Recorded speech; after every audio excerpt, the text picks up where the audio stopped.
Okay, hands down, one of the biggest questions that I get from email subscribers is how do you find or how do you deal with a lack of motivation and procrastination? Yeah, definitely one of the top questions that I get. And I think to summarize my answer, I think the key is to have some kind of system that helps you to execute, because I think procrastination and a lack of motivation is the result of people having like a big list of things to do or a big goal that they're not sure how to tackle, and they don't really have a clear way or a system of taking that goal, that outcome that they're aiming towards, and turning it into a plan of action. So there's a disconnect between what you're trying to do and actually doing the work.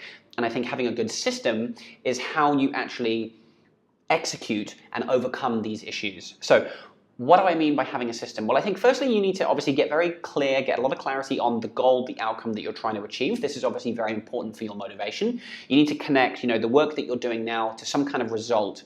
Where do you want to be? And that in itself is going to provide some form of motivation. Next, you need to I think, go through some kind of dissection process where you look at this goal or this project that you're working on, whatever it is, maybe this essay that you're writing, and actually break it down into the steps that you need to do. And doing this on a piece of paper or in your task list is a great way of doing that. So what are the steps? So if you are setting up a website, this big intimidating thing, well, you need to purchase a domain name, sort out your hosting, you need to choose a theme, you need to set up an about page.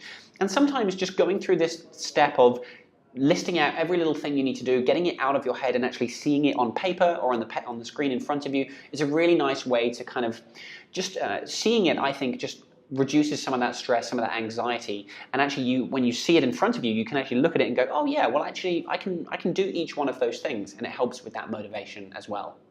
And the third and final step that I really like to go through is using an approach I call, or which is a lot of people call, time blocking. Now, if you've been on my, followed me for a while, you might know that time blocking is something that I regularly come back to and talk about a lot. It's a productivity technique or skill that I've been practicing for many years. And time blocking, for those that don't know, is this practice of taking the tasks on your task list and actually planning out on your calendar when you want to work on them. So if you are, let's say, recording a video, you actually have a block of time that says, from 10 till 11, I'm recording videos. Now this, on the surface, can seem like quite an organized way of working. And a lot of people are like, oh, I could never do that, or I need to be more reactive, I could never do that. And this is actually, it can be a very flexible system. So even though, yes, I have a plan on my calendar of when I'm going to do certain tasks, I never stick to that plan because inevitably urgent work comes up and you need to react to that. So I'll move things around, and even throughout my day, I'll change blocks of time. Like if it takes longer or shorter than I thought, I'll actually change the appointment to reflect that as well. The reason I think this is a really powerful technique, especially for overcoming procrastination, is that most people use their calendars to create appointments with other people for like meetings and phone calls and birthdays and whatever it is that you put on there. And you're making a promise or a commitment to someone that you're going to show up at 10 o'clock and you're going to have that appointment, have that meeting.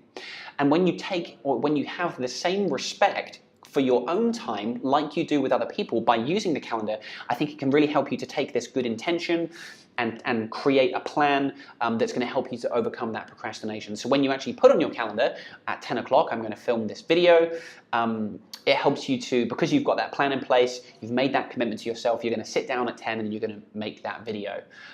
So I'm a real big fan of time blocking. If you want to learn more about time blocking, I have an article that I will put in the description below this video, which goes into a bit more detail about how I use time blocking. But I think, yeah, in summary, how this kind of brings it back to procrastination is that it takes all the good intention that you have and you make a commitment to yourself that at a specific time you're going to do a certain thing, rather than if you just have a general idea in your head of, oh, I'd like to do this. If you don't make that commitment with yourself, it's very likely that you'll continue to procrastinate. A couple of other points on procrastination. I think it's important to work out why you're procrastinating as well. It might be that there's a particular stimulus that's always drawing your attention somewhere else. Maybe it's Facebook, maybe it's YouTube, and trying to identify that source of procrastination and removing it is a really good idea. So that might mean turning off the internet, might mean going to a different workspace if there's people around you procrastinating or distracting you.